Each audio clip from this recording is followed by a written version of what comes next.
আজকে মারা বেসামাল হয়ে গেছে। তারা কেমন যেন আল্লাহ তাআলাকেই চেনে না, আল্লাহ তাআলাকেই ভুলে গেছে। আল্লাহ বলেন, অকরনা ফি বুয়ুতিকুন্না ওয়ালা তাবাররাজনা তাবাররুজাল জাহিলিয়াতিল উলা।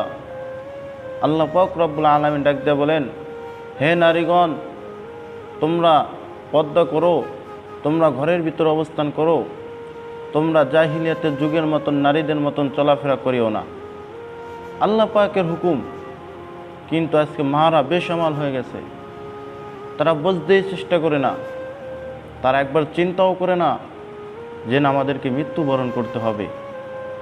আমাদের তো এই জীবন তো আমাদের স্থায়ী নয়, এই জীবন তো আমাদের শেষ হয়ে যাবে,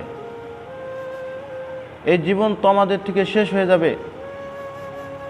আজকে তুমি রূপের বাহার দেখাও, আজকে তুমি রূপের চর্চা করো, কিন্তু তোমার মতন তো নারী, তুমি তো কতটুকু সৌন্দর্য হয়েছে, তোমার সৌন্দর্য কতটুকু, কিন্তু তোমার চাইতে সুন্দর তো জুলাইখা ছিলেন। তোমার মতন রূপ তো জুলাইখার ছিল, সেই জুলাইখা কিন্তু আজকে চলিয়া গেছে। আজকে তারা মাটির সাথে রেজা রেজা হয়ে গেছে, আজকে তাদের কোনো অস্তিত্বও নাই। তারাও তো দুনিয়াতে ছিল। রাবিয়া বসরি, সেও একজন তোমার মতন নারী ছিল, তোমার মতনই তো সে একজন মহিলা ছিল, কিন্তু রাবিয়া বসরি আল্লাহর দরবারে এমন কবুল হয়েছে, আল্লাহ পাক রব্বুল আলামিনের সাথে এতটা সম্পর্ক করেছে যে রাবিয়া মৃত্যুবরণ করার পরে ফেরেশতারা আসছে তাহাকে প্রশ্ন করার জন্য। মানুষ যখন রাবিয়া বসরিকে কবর দিয়ে থুয়ে আসে, তখন দুইজন ফেরেশতা আসমান থেকে রাবিয়ার কবরের ভিতরে যান। রাবিয়ার কবরে যাওয়ার পরে বলতেছে, রাবিয়া, আল্লাহ তাআলা আমাদেরকে পাঠিয়েছেন তোমার কাছে প্রশ্ন করার জন্য, তোমাকে 3টা প্রশ্ন করতে বলেছেন, অতএব তুমি উত্তর দাও। রাবিয়া, মান রব্বুকা, তোমার রব কে ছিল? মান দীনুকা, তোমার দিন কি ছিল? মান নাবিয়ুকা, তোমার নাবী কে ছিল? রাবিয়া বসরি বলেন, ও ফেরেশতারা, আমি তোমাদেরকে তোমাদের প্রশ্নের উত্তর দেব, তবে আমি তোমাদেরকে একটা প্রশ্ন করতে চাই। তোমরা আগে আমার এই প্রশ্নের উত্তর দেবা, তারপরে আমি রাবিয়াও তোমাদের প্রশ্নের উত্তর দেব। ফেরেশতারা অবাক হয়ে গেল, রাবিয়া কি প্রশ্ন করবে?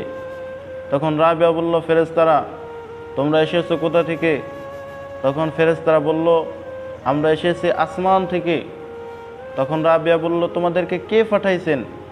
ফেরেশতারা বলল, আমাদেরকে তো আল্লাহ পাক রব্বুল আলামিন পাঠাইছেন। রাবিয়া বলল, তোমরা এখন কোথায় আছো? বলে, আমরা তো জমিনে আছি। তখন রাবিয়া বলল, তোমরা আসমান থেকে জমিনে এসেছো, আসমান থেকে জমিনের দূরত্ব কতটুকু? তখন ফেরেশতারা বলল, 500 বছরের রাস্তা, 500 বছরের রাস্তা। তখন রাবিয়া বলল, তোমাদের কাছে আমার প্রশ্ন হলো, আসমান থেকে তোমরা জমিনে এসেছো, এত দূরত্ব, 500 বছরের রাস্তা, তোমাদের কি তোমাদের মালিকের কথা স্মরণ আছে? তোমরা কি তোমার মালিকের কথা স্মরণ আছে তোমাদের? তখন ফেরেশতারা বলল, হ্যাঁ, আমাদের মালিক তো আল্লাহ পাক রব্বুল আলামিন। ও মা বোনেরা খেয়াল করেন, রাবিয়া উত্তর দেয়। রাবিয়া বলেন, ও ফেরেশতারা, তোমরা এত দূর থেকে আসার পরও যদি তোমরা তোমার মালিককে না বলতে পারো, আর যে রাবিয়া দুনিয়াতে থাকা অবস্থায় 24টা ঘন্টা আল্লাহর সাথে সম্পর্ক ছিল, আল্লাহর সাথে সম্পর্ক ছিল 24টা ঘন্টা, আল্লাহ ছাড়া রাবিয়া কিছু বুঝতো না। আর কিছুক্ষণ পূর্বে রাবিয়া মৃত্যুবরণ করছে, 2.5 হাত মাটির তলে আইছে, জমিনের থেকে 2.5 হাত মাটির তলে আসার পরে রাবিয়া কিভাবে আল্লাহকে বলে? সুবহানাল্লাহ, কেমন উত্তর দিল! তোমরা যদি এত দূরের থেকে আসমান থেকে জমিনে আসার পরে যদি আল্লাহকে না বলতে পারো, তাহলে এই রাবিয়া জমিনে থাকা অবস্থায় মাত্র 2.5 হাত মাটির তলে কিভাবে আল্লাহকে বলে? তখন ফেরেশতারা অবাক হয়ে গেল। রাবিয়া কি উত্তর দিল?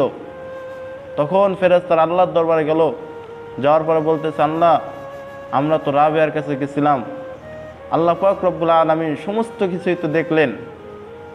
তখন ফেরেশতাদেরকে আল্লাহ পাক রব্বুল আলামিন বলেন, ও ফেরেশতারা, আমার রাবিয়াকে প্রশ্ন করার দরকার নাই, রাবিয়া পাশ করেছে। সুবহানাল্লাহ। এজন্য তারা জিন্দেগি বানাইছেন, তাদের হায়াত, তাদের জিন্দেগি আল্লাহ তাআলার জন্য ব্যয় করেছেন। তাদের অবস্থা এমন ছিল, আল্লাহ তাআলাকে ছাড়া তারা আর কিছু বুঝতেন না। তারা সমস্ত হুকুম আহকাম আল্লাহ পাকের পালন করেছে। কিন্তু আজকে মা বোনেরা, তাদের অবস্থা, তাদেরকে পর্দার কথা বলাই যায় না। পর্দার কথা বললে কেমন যেন তাদের মাথা গরম হয়। কিন্তু আল্লাহ পাক রব্বুল আলামিন এই পর্দার ভিতরে শান্তি রেখেছেন, এটা মা বোনেরা বুঝতেই চেষ্টা করে না। হুজুর সাল্লাল্লাহু আলাইহি ওয়াসাল্লাম বলেন, মহিলাদের জন্য জান্নাতে যাওয়া সহজ, মহিলাদের জন্য জান্নাতে যাওয়া সহজ। যদি কোনো নারী চারটা হুকুম পালন করে তাহলে ওই নারীটার জন্য জান্নাতে যাওয়া সহজ। এক নম্বরে, যদি কোনো নারী সে পর্দা করে। দুই নাম্বার, কোনো নারী যদি তার স্বামীর কথা মানে।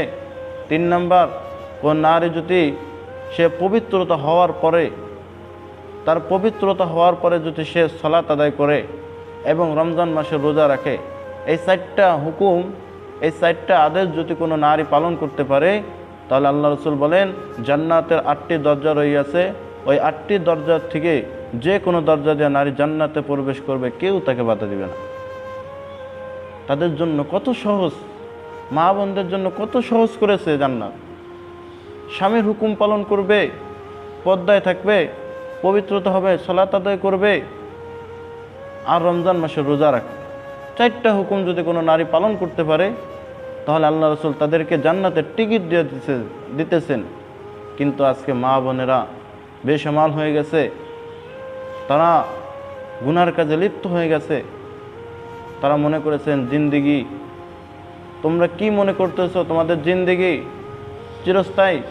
না না, যদি চিরস্থায়ী হতো তাহলে জুলাইখা চলে যাইতো না। যদি চিরস্থায়ী হইতো তাহলে ফাতেমা রাদিয়াল্লাহু তাআলা আনহা চলে যাইতো না।